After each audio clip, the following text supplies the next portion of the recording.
Vamos lá então, iniciando mais um dia dos nossos estudos. Estudo da Revista Espírita, mês de maio de 1858. Nós vamos estudar hoje 3 artigos: o orgulho, problemas morais dirigidos a São Luís, e depois, em Conversas de Além-Túmulo, o espírito Mozart. Geralmente, a gente, como eu tinha comentado com vocês no início, a gente deveria saltar esses artigos que tratam dessas questões mais morais, porque são temas que já foram estudados no Evangelho segundo o Espiritismo, embora sempre seja bom nós revermos esses temas, né?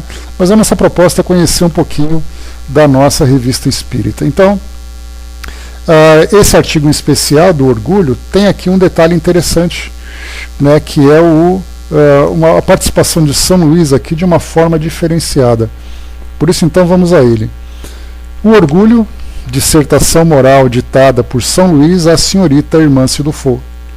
Foram mensagens trazidas nos dias 19 e 26 de janeiro de 1858. Né? Nós estamos no mês de maio, então 4 meses depois. Então são 3 pequenos contos que São Luís vai trazer para nós. Diz assim: um homem soberbo possuía alguns hectares de boa terra. Sentia-se envaidecido pelas grandes espigas que cobriam seu campo e olhava com desdém o campo fértil do humilde. Este se levantava ao cantar do galo e permanecia o dia todo curvado sobre o solo ingrato. Recolhia pacientemente os seixos e os lançava à beira do caminho. Revolvia profundamente a terra e arrancava com dificuldade os espinheiros que a cobriam. Ora, seu suor fecundou o campo e ele colheu o melhor trigo. Entretanto, o joio crescia no campo do homem soberbo e sufocava o trigo, enquanto o dono se vangloriava de sua fecundidade, olhando com ar de piedade os esforços silenciosos do humilde. Em verdade vos digo que o orgulhoso é semelhante ao joio que abafa o bom grão. Aquele dentre vós que acredita valer mais que seu irmão e que disso se vangloria é insensato. Sábio, porém, é o que trabalha por si mesmo, como humilde em seu campo, sem se envaidecer de sua obra. Né? Então, um pequeno conto aqui para nós. Segundo conto. Havia um homem rico e poderoso que desfrutava o poder do príncipe. Morava em palácios e numerosos serviçais esmeravam-se por lhe adivinhar os desejos. Um dia suas matilhas acossavam os servos nas profundezas da floresta, quando percebeu um pobre lenhador que caminhava com muita dificuldade sob o peso de um feixe de lenha, feixe de lenha. Chamou-o e disse: vil escravo, por que passas teu caminho sem te inclinares diante de mim? Sou igual aos senhores da terra. Nos conselhos minha voz decide a paz ou a guerra, e os maiorais do reino curvam-se em minha presença. Fica sabendo que sou sábio entre os sábios, poderoso entre os poderosos, grande entre os grandes, e minha posição elevada é obra de minhas mãos. Senhor, respondeu o pobre homem, temi que minha humilde saudação fosse uma ofensa para vós. Sou pobre e não possuo outro bem, senão meus braços. Mesmo assim, não desejo vossas grandezas enganosas. Durmo ao sono solto e não receio, como vós, que o prazer do mestre me faça cair em minha obscuridade. Ora, o príncipe se aborreceu com o orgulho do soberbo. Os grandes humilhados apoderaram-se dele e o precipitaram das culminâncias de seu poder, como a folha seca que o vento varre do alto de uma montanha. Mas o humilde continuou tranquilamente seu rude trabalho, sem se preocupar com o dia seguinte. E aqui depois o terceiro conto. Soberbo, humilha-te, porquanto a mão do Senhor dobrará teu orgulho até que se reduza a pó. Escuta, nasceste onde te lançou a sorte, saíste do seio de tua mãe, fraco e despido, como o último dos homens? Por que elevas mais alto a fronte do que teus semelhantes, tu que, como eles, nasceste para a dor e para a morte? Ouve, tuas riquezas e tuas grandezas, vaidade das vaidades, escaparão de tuas mãos quando vier o grande dia, como as águas errantes da torrente que o sol faz evaporar. De tuas riquezas só levarás contigo as tábuas do caixão, e os títulos gravados na lápide sepulcral serão palavras vazias de sentido. Escuta, o cão do coveiro brincará com teus ossos, e eles serão misturados aos dois indigentes, confundindo-se tuas cinzas com as deles, porque um dia ambos sereis reduzidos a pó. Amaldiçoarás então os dons que recebestes, quando vires o mendigo revestido na sua glória, e chorarás o teu orgulho. Humilha-te, soberbo, porquanto a mão do Senhor curvará o teu orgulho até o pó. Aí depois aqui então, depois desses 3 contos, ligeirinho, bom dia. Depois desses 3 contos então, trazendo aqui reflexões sobre o orgulho, e como nós já vimos lá no Evangelho segundo o Espiritismo, já estudamos também essa passagem do Novo Testamento.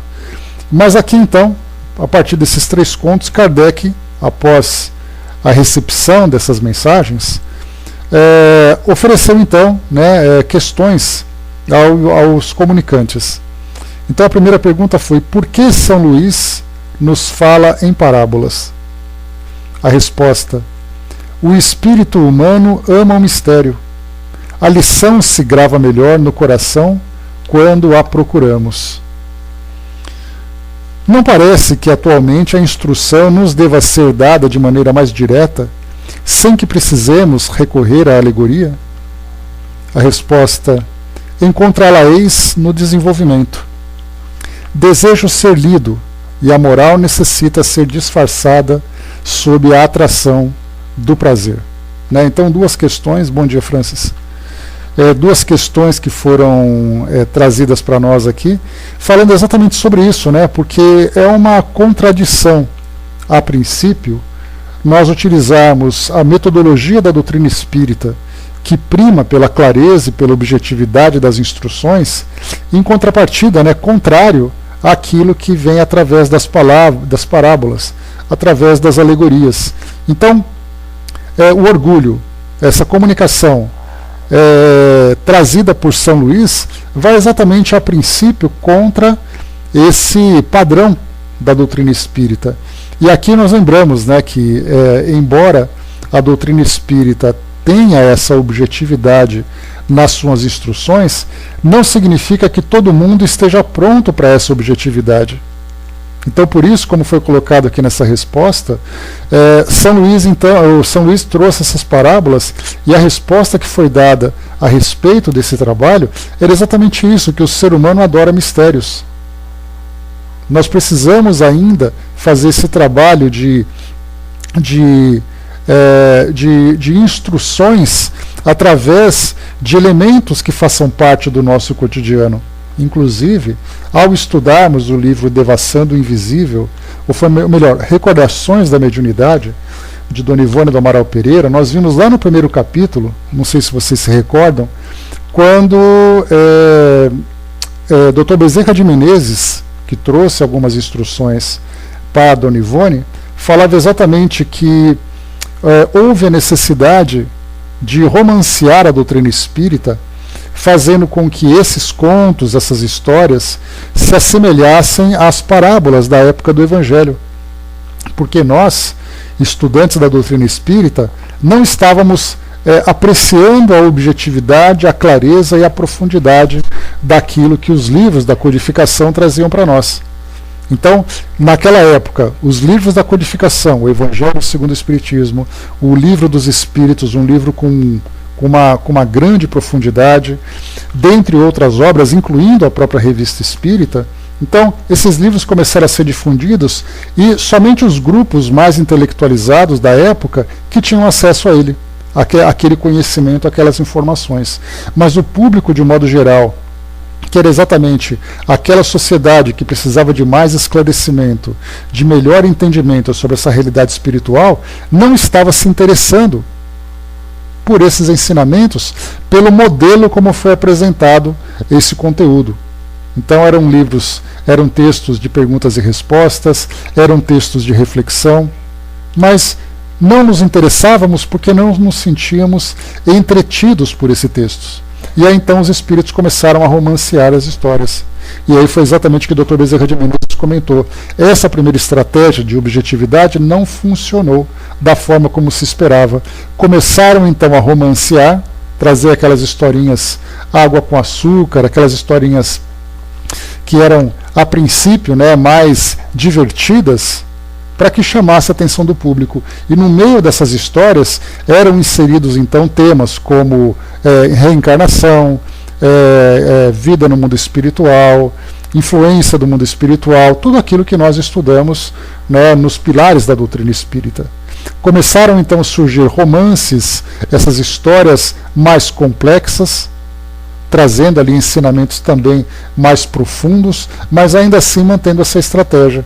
Então, por isso nós vimos assim, na época de Jesus, parábolas para que aquelas pessoas, lembrando que naquele contexto nós encontrávamos pastores, comerciantes, artesãos, pescadores, que eram pessoas muito simples, pessoas analfabetas. Como é que você vai falar de filosofias complexas com pessoas que não têm essa instrução? E aí então Jesus, um grande pedagogo que era, utilizou-se então das parábolas para levar esse entendimento. Depois surgiu a doutrina espírita, tentando mudar, trazer para nós esses conhecimentos de forma mais clara, e ainda assim acabou falhando. E aí os espíritos tiveram que reinventar essa mesma estratégia de trazer para nós de uma forma romanceada esses ensinamentos. E aqui foi exatamente nessas questões apresentadas por São Luís, trazendo para nós pequenas histórias, né, para poder chegar nesses ensinamentos. Né. Na verdade, fala sério, quando se fala em parábolas, a gente tem que lembrar assim, Jesus trouxe para nós, né, todos os fenômenos que foram ensinados, as curas, as peregrinações, né, e as parábolas eram uma linguagem que foi utilizada para acessar esse público tão simples, né? Sim, né? Mas nós percebemos que muitos desses ensinamentos vinham exatamente para acessar aquelas pessoas, para trazer, exemplificando dentro daquele contexto, falando, por exemplo, sobre figueira, falando sobre peixes, né? Enfim, falando de elementos. Paulo Freire utilizava muito isso, utilizava elementos da realidade das pessoas para falar dessa técnica de educação. Então Jesus utilizou-se disso. Tanto que hoje, quando nós acessamos os ensinamentos de Jesus, grande parte dos ensinamentos nós utilizamos exatamente das parábolas. Né? E hoje, na doutrina espírita, embora estudemos os livros da codificação, grande parte dos ensinamentos vem através desses romances. O Arnaldo colocou lá em cima, penso que o romance, não sendo tão racional, atinge a individualidade, que não exerce a fala verbal. Né? Então, é essa estratégia que foi utilizada, né, Arnaldo, de trazer para nós, e sem dúvida nenhuma, para os tempos atuais, né, nós já chegamos a desenvolver um estudo, um debate aqui bastante interessante na nossa sala, abordando exatamente a importância dos romances mediúnicos na atualidade, lembrando que Kardec, a partir de 1865, na Revista Espírita, nas edições da Revista Espírita, ele começou também a falar sobre os romances mediúnicos. Ele apresentava romances que não eram psicografados, como os que nós temos na atualidade, mas eram romances que certamente eram intuídos de escritores que contavam histórias abordando temas do mundo espiritual, a partir desse mesmo segmento que a doutrina espírita segue. Então Kardec apresentava os títulos, fazia um resumo da obra e depois comentava sobre os pontos mais interessantes. Então Kardec começava exatamente a observar a importância dos romances mediúnicos para atrair a atenção do público. Né? Então começou nesse ponto. Né? E aí depois, então, nos tempos atuais, nós começamos a perceber a importância dessa ilustração. dos ensinamentos. Por exemplo, falar que o espírito passa por um estado de perturbação. E aí nós temos um romance mediúnico que faz ali a ilustração desse processo. Temos ali falando sobre o sofrimento do suicida. E aí depois nós temos um romance falando sobre uma determinada experiência. E como lembra a Dona Ivone, lá no livro também, Recordações da Mediunidade, se eu não me engano, ela fala sobre os romances mediúnicos espíritas. E ela utiliza exatamente esse rótulo de espíritas para chamar a atenção que qualquer romance mediúnico pode contar alguma história do mundo espiritual. Mas ele só se tornará verdadeiramente espírita se ele tiver um propósito de instrução e não apenas de entretenimento. Então hoje nós temos, né, livros, temos filmes, temos novelas, temos ali uma série de recursos, teatro agora entrando também nesse mesmo, tendo esse mesmo objetivo, para tentar fazer com que esses ensinamentos cheguem ao público, chamando a atenção, enquanto nós não amadurecemos para estudarmos a filosofia propriamente dito. Né? Nem tudo deve ser dito claramente, né? Lá no Evangelho de João nós temos isso também. Então, não apenas a linguagem foi adaptada às condições daqueles ambientes, né, ou dos ambientes onde os ensinamentos foram difundidos, mas também eles foram surgindo de uma forma gradual. Hoje nós temos a doutrina espírita, pegando, por exemplo, o Livro dos Espíritos, e nós acreditamos que todo o conhecimento do universo se encontra ali. E, na verdade, nós temos ali uma parte desses ensinamentos que chegaram para nós pelo fato de mostrarmos um certo amadurecimento para aquelas informações, mas ainda temos muito a aprender. Temos muito ainda a explorar a respeito do mundo espiritual, a respeito das experiências que nós vivemos nesse plano. Então, enfim, nesse livro, então, nesse texto, o Orgulho, nós vimos aqui essas 3 pequenas parábolas falando sobre o orgulho, e no final, a parte mais importante, por isso que eu achei de extrema importância trazermos, né, esse artigo, a questão, né, por que São Luís, que era o presidente da Sociedade Parisiense de Estudos Espíritas, o presidente espiritual, falava por parábolas, sendo que o propósito da doutrina espírita era exatamente trazer um entendimento acima das parábolas. E aí então vem a resposta que ainda é importante para nós termos esse tipo de vivência.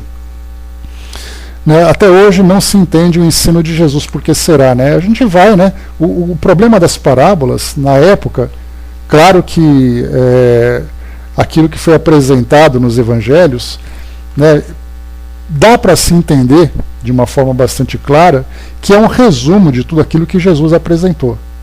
Não adianta a gente querer ter a pretensão de pegar apenas 4 livros escritos por 4 apóstolos contando a vida de Jesus.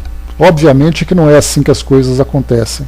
Então, aquelas parábolas que foram apresentadas foram histórias que foram contadas para as pessoas, mas certamente nós tivemos ali maiores explanações, mais explicações, conversas paralelas para aprofundar. Então, nós pegamos essas histórias resumidas que trazem esse conteúdo moral e depois fazemos as nossas adaptações, as nossas análises, de acordo com o nosso ponto de vista. E é por isso que hoje nós temos no mundo espiritual, a respeito do mundo espiritual, tantas dúvidas e tantas divergências. Cada religião, principalmente, né, obviamente aquelas que são cristãs, cada uma analisando a vida no mundo espiritual e esses valores com suas perspectivas. Então, cada um ali trazendo o seu ponto de vista, cada uma criando a sua linha filosófica. E o propósito agora da doutrina espírita vem exatamente conforme o Espírito Verdade traz para nós lá na introdução do Evangelho segundo o Espiritismo. Chegou a hora em que todas as coisas serão, né, mostradas para nós, serão colocadas no seu verdadeiro sentido. E foi aí exatamente o ponto curioso desse artigo, porque continua falando em parábolas, mas aí só para chamar mesmo a nossa atenção. Né? É exato, infelizmente, né, nós temos as instituições humanas, né, não conquistando fiéis, mas disputando clientes. Né? Infelizmente é isso que nós vemos. Lamentavelmente, quem perde, obviamente, são as próprias pessoas que buscam esse entendimento. Então aqui vimos nesse pequeno artigo. Um outro ponto pequeno, o próximo artigo que nós vamos analisar aqui, Problemas morais dirigidos a São Luís. Essa seção da Revista Espírita, Problemas Morais, Kardec ficava analisando tudo aquilo que acontecia na vida das sociedades onde ele tinha contato. Então ele poderia, por exemplo, problemas morais dirigidos a São Luís ou dirigido a outro espírito, é uma situação da vida comum que traz para nós uma dúvida, como resolver essa questão. Um exemplo que nós vamos ver aqui agora, nós vamos ver aqui uma pequena história, aqui, uma situação apresentada por Kardec, e depois São Luís então traz um esclarecimento. Mas nós poderíamos simplesmente pensar dessa forma. Numa pequena sociedade aqui no nosso planeta, lá naquela época, principalmente no século XIX, nós encontramos uma tribo de canibais. Como entender a vida desses canibais a partir da perspectiva espiritual? Esse é um problema moral. Ou então pensarmos assim, nós tivemos aqui em São Paulo uma situação em que o pai e a madrasta jogou a criança de cima de um prédio. Essa criança, ela nasceu para sofrer e esse casal veio com esse planejamento. Esse é um problema moral. Então a gente vai pegando situações do dia a dia e apresentando aos espíritos para ver de que forma que eles explicam para nós a partir, né, dessas bases morais agora mais esclarecidas para a gente poder analisar. Então, desde uma situação de grande sofrimento como uma situação comum. Então, essa sessão especial, Kardec vai apresentando essas pequenas charadas, né, podemos chamar assim, esses pequenos enigmas, para receber as explicações dos espíritos, em especial aqueles que são os instrutores. Então, problemas morais dirigidos a São Luís. Vamos ver qual é o problema apresentado por Kardec. 2 homens ricos, um nasceu na opulência e jamais conheceu dificuldade. O outro deve sua fortuna ao próprio trabalho. Ambos a empregaram exclusivamente para satisfação pessoal. Qual dos dois é mais culpável? Então olha que bacana que é essa sessão da revista, quando começamos a ver, né, se nós nos sentássemos e começássemos a cada um contar um caso curioso, um caso que surge para nós como um grande enigma, como é que nós podemos entender isso tudo? Então, nesse caso, um nasceu na opulência e o outro trabalhou para ficar rico.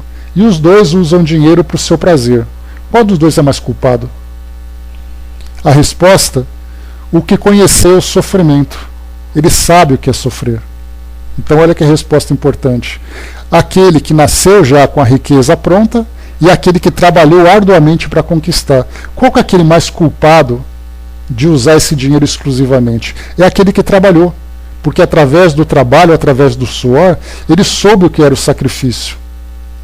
E compreendendo o sacrifício, deveria valorizar esse dinheiro para o seu crescimento e também para poder distribuir essa mesma riqueza para o crescimento alheio. Aquele que nasceu na opulência não aprendeu nada, ele vive na ignorância. A sua grande prova vai ser exatamente viver todas essas facilidades e se desenvolver. Agora, aquele que passou por um sofrimento, ele sabe exatamente o valor daquele recurso. E, consequentemente, não apenas pensar em si próprio, mas fazer com que aquela riqueza se multiplique. Então esse é um problema importante. Questão número 2, que é apresentada também. O que acumula incessantemente, sem fazer o bem a ninguém, achará uma desculpa válida em sua consciência de que acumula para deixar mais aos filhos? Então ele vai acumulando essa riqueza, vai guardando, e a desculpa que ele tem de não gastar, de não fazer nada, é não, eu estou deixando isso para a minha herança, para a herança da minha família. A resposta é um compromisso com a consciência má, porque ele acredita que esse acúmulo dessa riqueza é justificável de alguma forma. Depois o terceiro problema. De 2 avaros, o primeiro se priva do necessário e morre de precisão sobre o seu tesouro. O segundo só é avarento para os outros, sendo pródigo para si mesmo. Enquanto se nega ao menor sacrifício para prestar um obséquio ou fazer algo de útil, nada economiza para a satisfação de seus prazeres pessoais. Se lhe pede um favor, está sempre de má vontade, se quer entregar-se a uma fantasia, nunca lhe falta ensejo para realizá-la. Qual o mais culpado? E qual deles terá o pior lugar no mundo dos espíritos? Ou seja, dois avaros, aquele que guarda o dinheiro e não gasta nada nem para si mesmo, tamanha ganância que ele tem para esse acúmulo que teve, e o outro tem esse dinheiro todo, e quando é para ele, ele gasta do jeito que ele quiser, mas ele não faz nada para contribuir, para aliviar algum sofrimento à sua volta. Qual dos dois é mais culpado? O que desfruta dessa riqueza. O outro já encontrou a sua própria punição. Então, aquele que acumula e não gasta nem consigo próprio, já está ali sendo punido pelo próprio sacrifício que se impõe, embora ele terá que aprender a lidar com esses recursos. E aquele que gasta o dinheiro ao bel prazer, esse sim é o mais culpado. Lembrando, né, que nós temos um artigo muito interessante. Bom dia, Jack, bom dia, Diva. Lembrando que nós temos uma psicografia muito interessante. Se eu não me engano, no livro Instruções Psicofônicas, esse livro foi uma transcrição de várias psicofonias recebidas pelo Chico, lá no começo, né, da sua jornada mediúnica de trabalhos de publicações. Então, os espíritos se comunicavam através da psicofonia. Esse texto, então, foi transcrito e depois virou esse livro, Instruções Psicofônicas, né? Então, lembrando que psicofonia, olha que interessante, é a mesma ideia que nós temos de incorporação. Né? Isso nós estudamos já no livro dos médiuns, né? Pelo menos assim, de um modo mais grosseiro. E nesse livro, Instruções Psicofônicas, nós temos a história de um espírito que era avaro, acumulava a riqueza toda, e depois da sua desencarnação, tudo que ele via era ouro. Tudo que ele tocava virava ouro. E isso acabou se tornando um grande tormento para ele, porque veio aquela sensação de fome, aquela sensação de sede natural dos espíritos ainda com a consciência materializadas, e quando ele ia tentar beber alguma coisa, essa coisa virava ouro, era a sua consciência que o punia.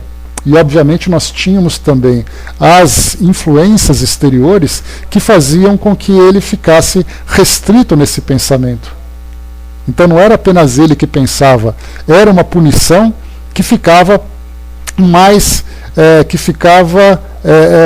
que o restringia naquele modo de pensar. Lembrando que nós estudamos lá nos Espíritos Endurecidos, no livro O Céu e o Inferno, lá nas entrevistas, nós tivemos aquele caso de uma mulher que havia desencarnado, era aquele espírito preguiçoso, aquele espírito ocioso, e depois da sua desencarnação, a grande punição dela era ficar no escuro.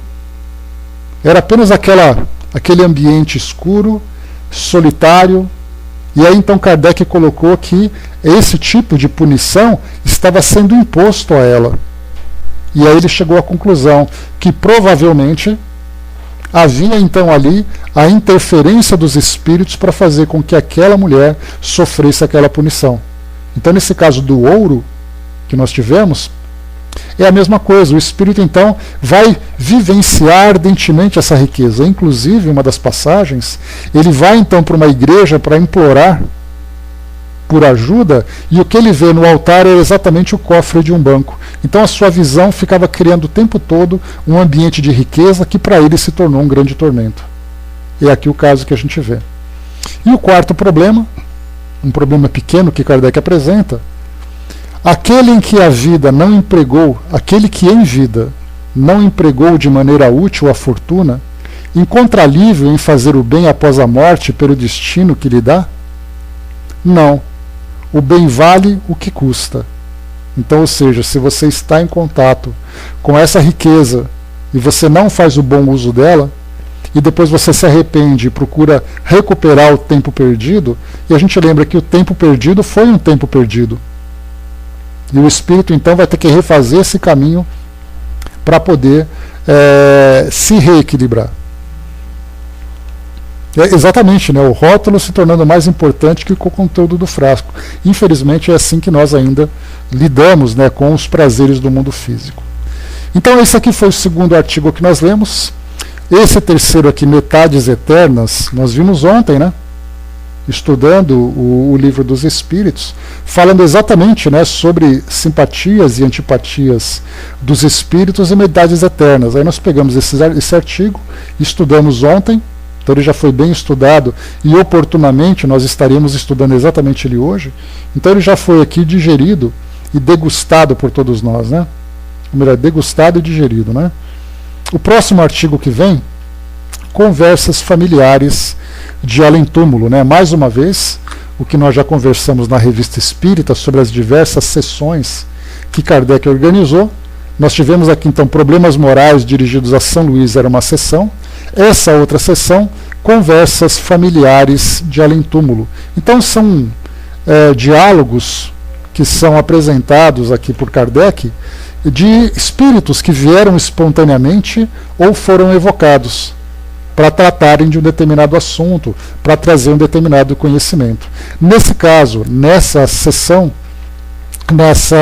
nessas conversas familiares de Além-Túmulo, nós tivemos aqui então hoje a sessão trazida por Mozart, Wolfgang Amadeus Mozart, que nós conhecemos, né, na música clássica aqui do nosso planeta, né? Então, século XVIII, se eu não me engano, foi quando ele viveu. Então Mozart trouxe para nós aqui, não é a primeira comunicação que ele traz, nós já vimos um artigo aqui também quando nós falamos sobre mundos transitórios.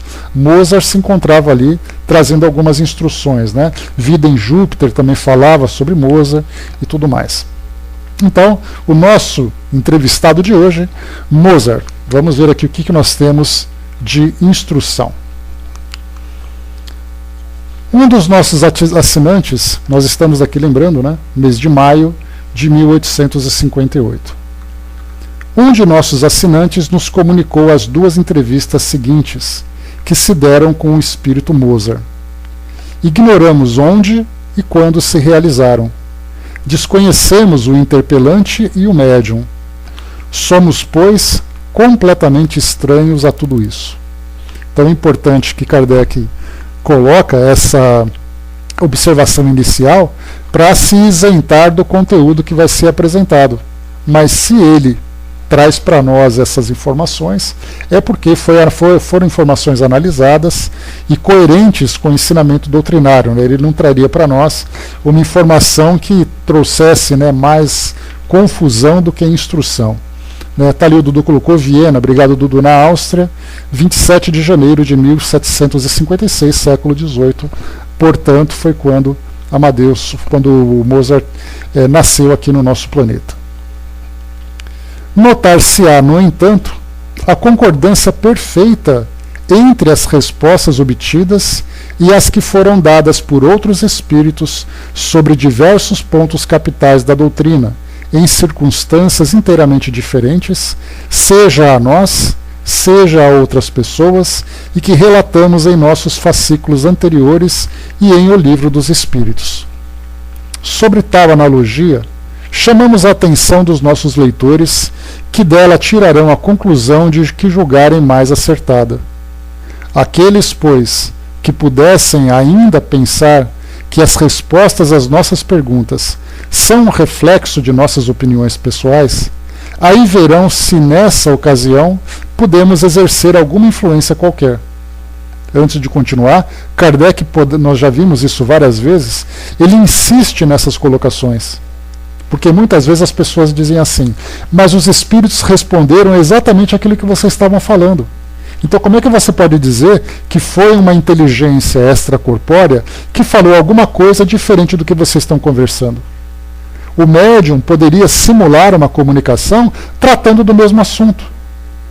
Seria mais ou menos o trabalho feito por Chico Xavier e por outros médiums nas comunicações familiares. Aqueles centros espíritas que a pessoa vai até lá em busca de uma comunicação de um ente querido. Algumas instituições dizem assim, olha, preencha esse formulário que nós vamos então fazer ali o possível para receber essa comunicação. Aí a pessoa coloca nome, data, quem morreu, como morreu, onde morreu, e aí depois da comunicação vem exatamente essas informações. Tudo aquilo que estava naquele formulário, colocando ali, né, aquela aquela conversa mais envolvente, aquela conversa mais sensível, nada de novo surgiu a não ser aquilo do formulário. Então, o trabalho feito por Chico e por outros médiuns que se destacaram no meio espírita aqui do Brasil, tinham essa grande preocupação de não ter contato com as pessoas. Então, as pessoas se sentavam ali no auditório, o máximo que elas faziam é colocar o nome delas para uma organização das comunicações, e o conteúdo que vinha era algo absolutamente desconhecido do médium. Inclusive, muitas informações eram desconhecidas das próprias pessoas que iam buscar comunicação. E aí, então, livros foram publicados. No caso, por exemplo, de um dos livros do Chico, você tinha as comunicações.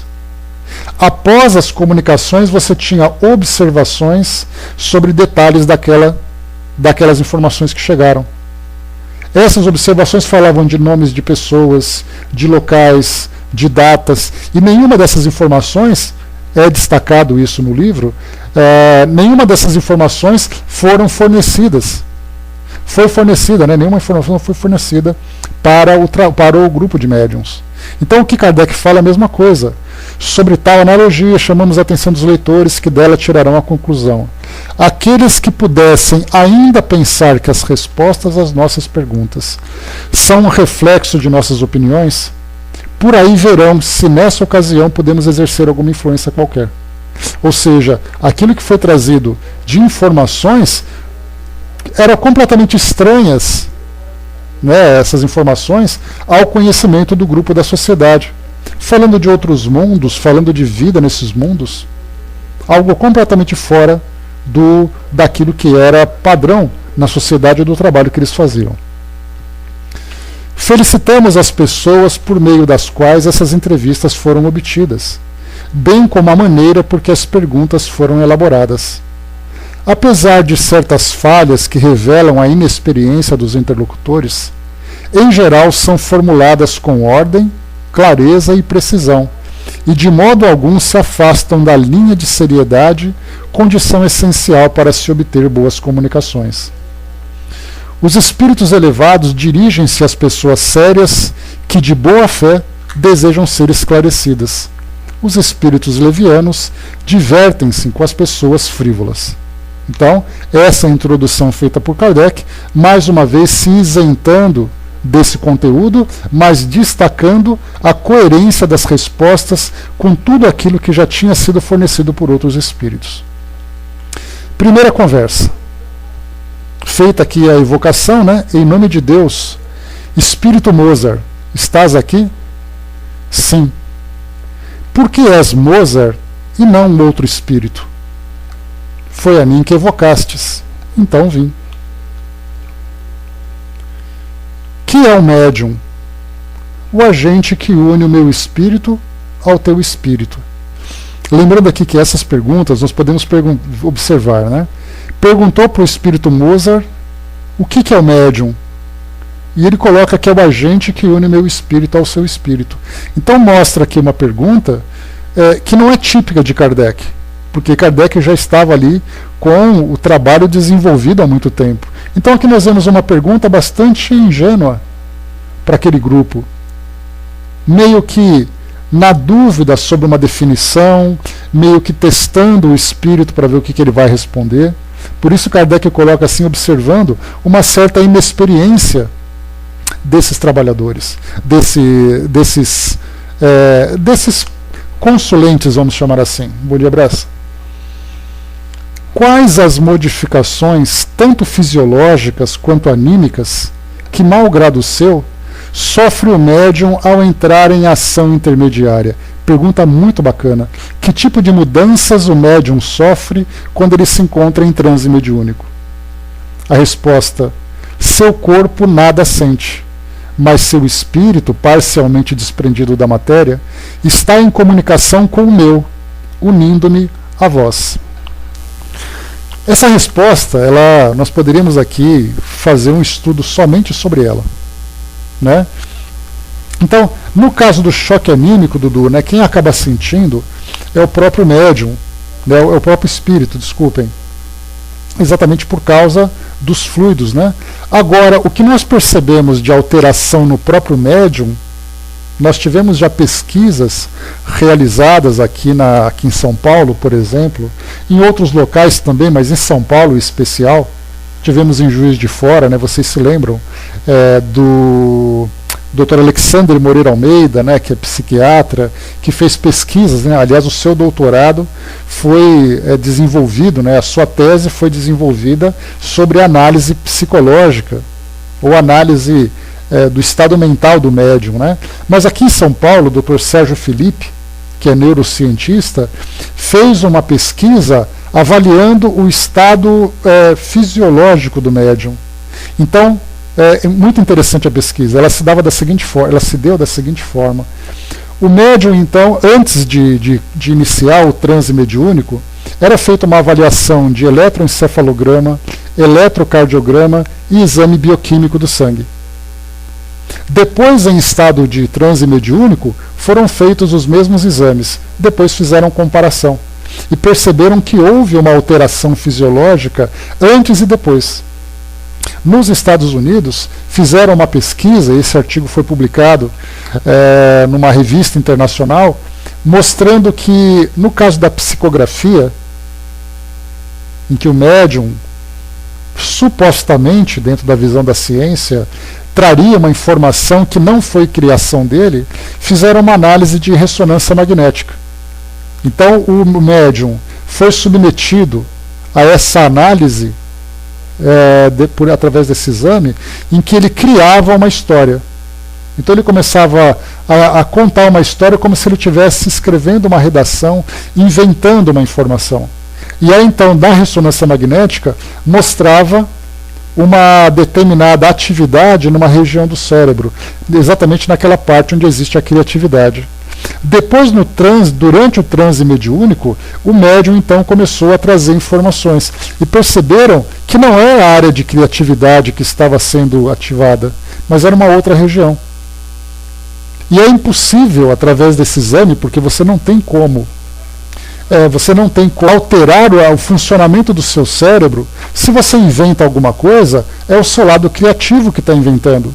Se você escreve alguma coisa que você não inventou, não trabalha esse lado. Então eles ficavam fazendo comparações. Durante o transe mediúnico era uma região do cérebro que funcionava. Fora do transe mediúnico era uma outra região. Então isso despertou a curiosidade, mostrando que realmente a comunicação não foi criada pelo médium. Então a grande pergunta é, se o médium não criou aquela informação, de onde ela veio? E aí foi exatamente o mesmo ponto que o Dr. Alexander acabou apresentando na sua tese. Porque ele dizia assim, olha, o meu trabalho é analisar, só para vocês entenderem as duas linhas de trabalho de pesquisa, né? No caso dele, ele disse assim, o meu objetivo não é dizer se o médium de fato recebe uma comunicação do mundo espiritual, se existe espírito, se não existe, não é esse o objetivo, mas é mostrar a sanidade mental dos médiums. Se o médium é algum desequilibrado mental ou se é uma pessoa saudável. E o seu trabalho mostrou exatamente o estado de saúde mental dos médiums. Então eles não estavam ali passando por dupla personalidade, algum tipo de distúrbio. No caso desse de ressonância magnética, não era o objetivo dizer se existem ou não existem espíritos, mas mostrar que aquele indivíduo que se coloca como médium cria ou não cria aquela informação. Se ele não criou, o próximo passo, que a pergunta seria de onde vieram então essas informações, isso é algo que seria analisado depois. Então o que nós encontramos hoje no meio das neurociências é exatamente estudar inicialmente o médium. Já que você não tem como provar a existência dos espíritos, você prova o estado fisiológico e o estado mental dos médiums. Se eles estão com a saúde perfeita e os seus corpos têm alterações que não podem ser explicadas, aí o próximo passo é quais são exatamente as causas que levam a essa alteração. Dudu lembrou lá em cima, né, algumas das reações, né, que acaba sentindo: aceleração cardíaca, suores, tremores, né, pontos mentais alterados, né, esse é o ponto. O Braz colocou, né, penso eu, varia de acordo com a qualidade do espírito, né, então, nesse caso, a gente tem também essas reações, né, dependendo exatamente da qualidade moral do médium, do espírito. Dudu colocou, no caso do médium inconsciente, se vê isso, também vê, Dudu, então, tanto consciente como inconsciente, né, porque as alterações fisiológicas que acontecem, elas independem do grau de consciência ou não. O que é analisado é exatamente a interferência do espírito e a alteração da consciência. O estado de consciência alterado, ele é provocado por um motivo, e quando existe essa alteração, provocam-se reações. Então tudo isso acaba sendo analisado, né? Porque sou isso, né? Escrevo e quando volto, muitas folhas escritas na minha frente. Não lembro de nada, né? Como seria a parte anímica nesse processo de inconsciência? Vamos lembrar primeiro, né, que parte anímica, nós tratamos muito mais da parte material do que espiritual.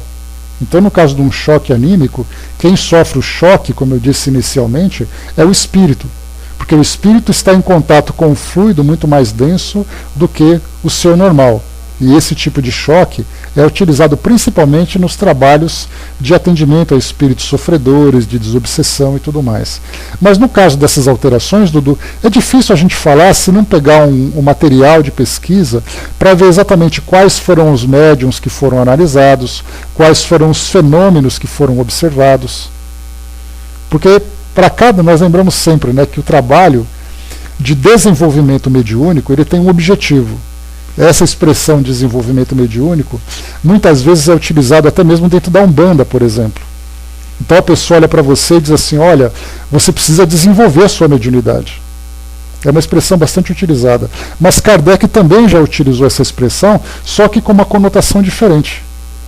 Só que num contexto diferente. O objetivo era fazer com que o médium se tornasse cada vez mais instruído a respeito das suas próprias habilidades. E nesse caso, durante um trabalho de desenvolvimento mediúnico realizado numa casa espírita, o médium vai saber exatamente quais são as faculdades ostensivas que ele tem, quais são as sensações, quais são as reações sobre ele, que tipo de comunicação que ele pode apresentar. Então tudo isso começa a ser analisado para cada médium. E quando nós fizermos depois de um trabalho como esse, fizermos uma análise, nós vamos perceber que a psicografia, a psicofonia, a vidência, a audiência, dentre tantos outras faculdades, vão se mostrando de modo muito particular para cada médium. Nós nunca encontraremos 10 médiums falando que sentiram exatamente as mesmas coisas. Uns vão sentir maior ou menor potência nessa ou naquela faculdade. Alguns vão sentir estas ou aquelas sensações. É muito relativo, cada médium tem ali aquilo que lhe cabe. Então, o importante é que ele vá se desenvolvendo cada vez mais para ter um autoconhecimento, principalmente. O propósito não é fazer com que ele tenha um conhecimento geral sobre a mediunidade. Isso tudo é importante. Mas o mais importante é que ele tenha um conhecimento sobre si mesmo. Se ele tem consciência ou inconsciência, qual é o grau dessa consciência ou inconsciência, de que forma que ele percebe a presença dos espíritos. Enfim, cada médium então vai se conhecendo e sabendo exatamente como lidar com isso. Muitas vezes os médiums sabem, né? Depois que eu acabo aquela comunicação, eu preciso ficar um tempo porque me dá uma tontura muito forte. O outro médium, como a gente vê, por exemplo, do Divaldo, a transição entre o momento do transe mediúnico e ele tomar a consciência é algo tão natural que a gente nem percebe. Outros médiums têm aquela convulsão no momento em que o espírito entra em contato com ele ou deixa de ter contato. Para uns é algo mais angustiante, para outros é muito mais tranquilo. É muito relativo. Então, exatamente esse é o objetivo desse autoconhecimento dos médiuns. O Arnaldo colocou um pouco mais acima, né? Kardec, já bem adiantado em suas considerações, refere-se ao medianismo, né? Ou seja, não é possível a comunicação mediúnica sem o mínimo de animismo. É natural, absolutamente natural. Porque, como ele lembra no livro dos médiuns, um médium jamais vai deixar de dar a sua contribuição durante uma comunicação, ainda que seja uma contribuição mínima. Sempre vai ter a interferência do médium, nunca é absolutamente isento. Porque o médium, sendo um veículo dessa comunicação, ele é um colaborador. Ele não é apenas um instrumento passivo. A sua participação, ela pode ser maior ou menor na interferência, mas sempre vai haver. Por isso, então, essa expressão medianismo é exatamente a parte mediúnica, que é a comunicação, e o animismo, que é a contribuição do médium. Nós estudamos bastante sobre isso quando estudamos o livro dos médiuns, né? Vamos lá. O Dudu lembrou aqui do filtro, né, que é exatamente ali o controle que o médium precisa ter sobre o espírito que se comunica, porque do contrário, né, se pegar um espírito ali mais que apresente um certo grau de desequilíbrio, isso certamente traria grandes prejuízos. O do Brás colocou, né, na psicofonia entra muito animismo, muito relativo, Brás. Cada faculdade tem ali o seu grau de animismo. Às vezes nós temos médiuns de psicofonia que interferem muito mais do que o próprio animismo, do que a própria psicofonia. Então cada um ali trazendo o seu grau de interferência. Vamos em frente, né? Deixa eu ver aqui. Então perguntou quais são as modificações, né? Então Mozart respondeu: seu corpo nada sente, mas seu espírito, parcialmente desprendido da matéria, está em comunicação com o meu, unindo-me à voz. O que se passa nele neste momento?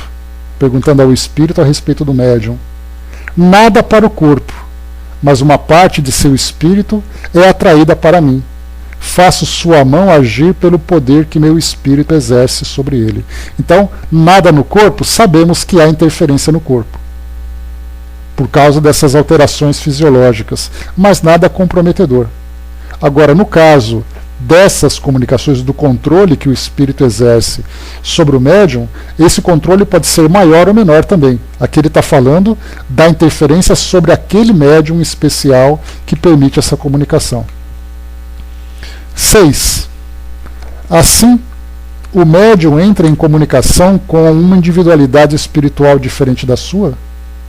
Certamente.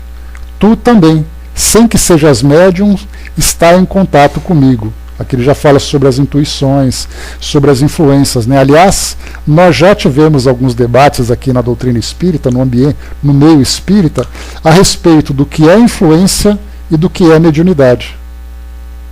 Inclusive lá naquela questão, naquele tema que trata da mediunidade, no capítulo 14, se não me engano, lá do livro dos médiuns, que trata dos médiuns, Kardec diz, né, que todo aquele que sente de alguma forma a interferência dos médiuns é médium. Mas aí quando se fala sobre influência espiritual, não é necessariamente, não é considerado por aqueles que promoveram esse debate mediunidade. Então, tanto que Kardec coloca dificilmente você vai encontrar alguém que não seja médium. Se ele coloca dificilmente, significa que há a possibilidade de alguém que não seja médium. Mas nem por isso ele deixa de sofrer influência. Percebem a diferença? O médium que sente a presença do espírito e aquele que sofre a influência sem perceber essa presença. Então, por isso, é colocado aqui, até essa pessoa que faz essa entrevista está em contato com esse espírito, já que nós lembramos, né? Se ele fez a evocação, significa que mentalmente ele estabeleceu uma conexão com o médium, com o espírito. Então ele fez aquela prece, né? Porque ele fala assim, não, mas eu só fiz uma prece. Nesse momento estabeleceu essa comunicação. Continua, esse debate ainda continua aberto, né? Fala sério. Não é ainda algo conclusivo, né? Até porque, do nosso ponto de vista, coisa que eu sempre destaco nos nossos estudos, a grande dificuldade que nós encarnados enfrentamos é exatamente tentar entender os fenômenos do nosso ponto de vista. Ou seja, nós estamos analisando o mundo espiritual olhando do mundo material. Então, na verdade, nós tentamos fazer interpretações. Se nós estamos desencarnados, a nossa visão é outra. Porque aí eu estou vendo as coisas acontecerem, eu consigo sondar o pensamento do médium, eu vejo os espíritos atuando através dos fluidos e coisa e tal. Agora, quando nós começamos a analisar do mundo físico, aí nós fazemos interpretações. Um dos casos, por exemplo, é falar sobre o fluido cósmico universal. Já vi artigos escritos, já vi debates acontecendo, né, em que nós temos ali as pessoas falando do fluido cósmico universal como se tivesse alguma coisa guardada num pote na geladeira. Não, porque eu sei o que é fluido cósmico universal. Eu sei o que é perispírito. Como se ele tivesse visto isso o tempo todo. E na verdade são substâncias que para nós, na sua condição natural, obviamente, são substâncias que nós não temos contato. Como é que eu posso, então, me atrever a falar sobre fluido cósmico universal se é uma coisa que eu nunca vi? E aí nós temos aqueles que falam, não, porque é isso, porque é aquilo. É ou talvez seja. É muito mais talvez seja do que o é. Porque nós não sabemos. Como é que você pode falar da experiência, mais ou menos isso, Marion. Como é que você pode falar da experiência de um espírito se você não se lembra como você agia como espírito? Você está na matéria, como é que você pode falar de algo que é abstrato para você? Então é difícil nós falarmos sobre... pois é, exatamente, Well. Como é que nós podemos falar de algo que não pertence aqui ao mundo material se nós não temos esse contato? Então nós trabalhamos com suposições. E nesse caso, vence aquele que é mais convincente. Aquele que sabe vender mais, que sabe vender com mais convencimento aquela informação. Mas não significa que ele esteja certo. A Mira lembrou, né, como dizem os jovens, é tipo uma geleca, a moeba, por aí. É o máximo. E eles estão certos, porque eles estão fazendo suposições. Continuando, vamos lá. A gente não vai conseguir terminar esse texto aqui, né? Tem tanta coisa interessante para a gente comentar, mas vamos lá. Não temos pressa. Nós somos espíritos imortais, né? Então temos toda a nossa imortalidade pela frente para terminar esse artigo. Vamos lá. Não, eu tenho um compromisso daqui a pouco, Dudu. Não dá para esticar um pouco mais. Quando for 10h30 eu preciso fechar a sala. Mas vamos lá, enquanto dá, estamos juntos. Deixa eu ver aqui rapidinho. Vamos lá. Item número 6. Assim o médium entra em comunicação com uma individualidade espiritual diferente da sua, certamente tu também, sem que sejas médium, está em contato comigo, como a gente viu. 7. Quais os elementos que concorrem para a produção desse fenômeno? Lembrando que essa é uma comunicação que foi estabelecida por um grupo que demonstra ali uma certa inexperiência sobre esses temas. Kardec, né, tendo ali a possibilidade de fazer tantas e tantas pesquisas, lembrando que Kardec iniciou esse trabalho de pesquisas dos fenômenos mediúnicos em 1855. Portanto, ele já estava há 3 anos estudando profundamente esses fenômenos, observando, tirando conclusões, analisando e coisa e tal. Né? O problema não é o fato de todos serem médiums, né? Se todos fossem ostensivos, aí seria realmente uma coisa doida. Então, quais são os elementos que concorrem para a produção desse fenômeno? A atração dos espíritos para instruir os homens, leis da eletricidade física. Então, olha só, os espíritos, então, existe aquela atração entre médium e espírito para estabelecer essa comunicação, com o objetivo de instruir os homens. Quais são as condições indispensáveis? É uma faculdade concedida por Deus. Ou seja, a única condição indispensável para que haja uma comunicação é que haja o médium. Que o médium tenha essa sensibilidade de perceber o pensamento dos espíritos. O resto se dá naturalmente, para o bem ou para o mal. Porque nesse caso, a condição moral não é um critério indispensável para a comunicação mediúnica. Ele é uma condição para uma boa comunicação. Aí o médium tem que ser um médium equilibrado. Agora, para uma simples comunicação, pode ser uma comunicação instrutiva, pode ser uma comunicação cheia de mentiras, cheia de de equívocos, a comunicação se deu. Então o único ponto indispensável é a faculdade mediúnica. Marion lembrou, né, todos têm sensibilidade, mas nem todos são médiums, né? Essa é a questão que a gente coloca, né? A influência e a mediunidade. Qual a diferença dos dois? Há muito mal entendido no meio espírita, né?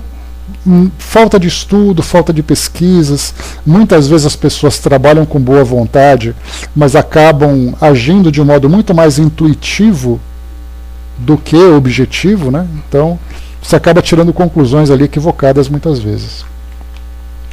E continuando, número 9, qual o princípio determinante? Não o posso dizer. Então, quer dizer, o que determina essa mediunidade? Cada médium tem ali o seu motivo. Como Kardec já instrui, nós temos a mediunidade missionária, temos a mediunidade provatória e temos a mediunidade expiatória. Muitas vezes elas se confundem entre si, em que o médium tem a necessidade de um resgate, então ele tem a mediunidade para provar a sua determinação e ao mesmo tempo assume uma missão. Então, tudo muito misturado. Então, nesse caso, qual é o princípio? Não pode dizer, porque cada médium tem sua própria causa. Até porque também, nesse caso, ele não pode dizer qual é o princípio determinante daquela faculdade para aquele médium especial, porque do contrário ele estaria revelando detalhes da vida pessoal do médium, o que não é permitido. Você é médium porque no passado... E aí você começa a expor a sua intimidade, a expor a sua privacidade, coisa que os espíritos instruídos não fazem. E os que não são instruídos desejam fazer, mas são impedidos. Várias vezes nós já vimos comunicações assim. Número 10. Poderia revelar-nos as suas leis? Não agora. Mais tarde sabereis tudo.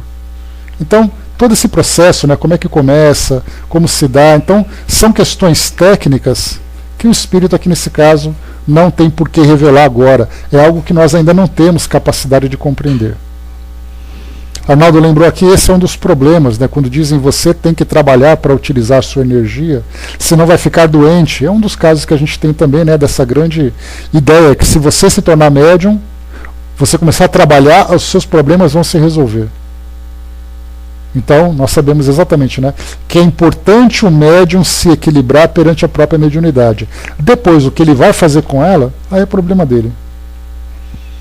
Questão número 11. Sem compreender o ensino fica difícil. Um detalhe também, fala sério, é que há necessidade, aqui também um outro tema de debates profundos, que nós já tivemos a oportunidade de tratar disso aqui no nosso estudo, é fazer com que o conhecimento se torne acessível para as pessoas. Quantas vezes nós assistimos a palestras, aí nós ficamos com a boca aberta assim, olhando, nossa, mas que palestra bonita. Mas o que ele falou exatamente? Eu não entendi, mas é tão bonito, né? Então, falta, na verdade, uma facilitação para poder permitir o acesso a todas as pessoas àquele conhecimento. Então, é importante instruir os instrutores, né? Não é algo pejorativo, né? Mas assim, muitas vezes o médium é um médium inteligente, é um médium com boa vontade, mas falta para ele didática para transmitir o ensinamento. Então, assim, muitas vezes até eu presto muita atenção nas coisas que nós conversamos, no material que eu pesquiso, porque dependendo daquilo que a gente passa, é algo muito bonito para exibir a inteligência, para exibir o conhecimento, mas ele acaba não sendo algo que contribua para o nosso aprendizado. Então, por isso que eu gosto de citar muitos exemplos que fazem parte do nosso dia a dia, para tentar ilustrar da forma mais proveitosa possível, para que aquele conhecimento complexo como ele se torne acessível para todos nós. Então, às vezes eu leio, releio, pego artigos, faço comparações para ver se realmente eu entendi aquilo lá. Porque do contrário a gente vai dizer, nossa, mas como Kardec era inteligente. Mas você entendeu o que ele quis dizer? Não entendi, mas nossa, mas é bonito, não é? Ter assim um mestre como Kardec que fala coisas tão bonitas. E no caso, nessa parte dos debates que a gente comentou, que eu trouxe para vocês, foi exatamente isso. O centro espírita hoje, na época de Kardec, os centros espíritas tinham por objetivo difundir esse conhecimento, né? E essa difusão se dava principalmente no meio intelectual. Quando a doutrina espírita saiu da França e começou a se desenvolver aqui no Brasil, nós lembramos que o primeiro centro espírita aqui no Brasil foi fundado em Salvador em 1865. Em 65, Kardec estava lançando, estava se preparando para lançar o livro A Gênese. Tinha acabado de lançar O Céu e o Inferno, se eu não me engano.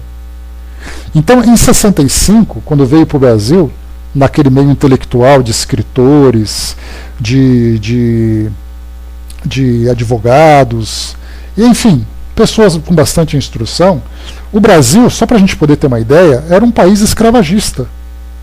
Nós tínhamos escravos no Brasil. Celebramos no último dia 13, né, o 13 de maio, o dia da assinatura da Lei Áurea. Lembrando que Lei Áurea, a áurea vem do auros, que é o ouro, então é a nossa grande lei dourada.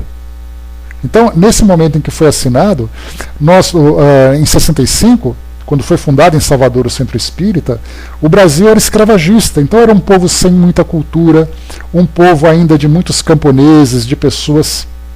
Então, havia necessidade naquela época de transformar a doutrina espírita em algo acessível. E os centros espíritas, em vez de um centro de cultura como existia na França, se tornou na verdade um posto de socorro. E as pessoas começaram a frequentar o centro espírita, como acontece até hoje, na grande maioria das vezes, para pedir ajuda.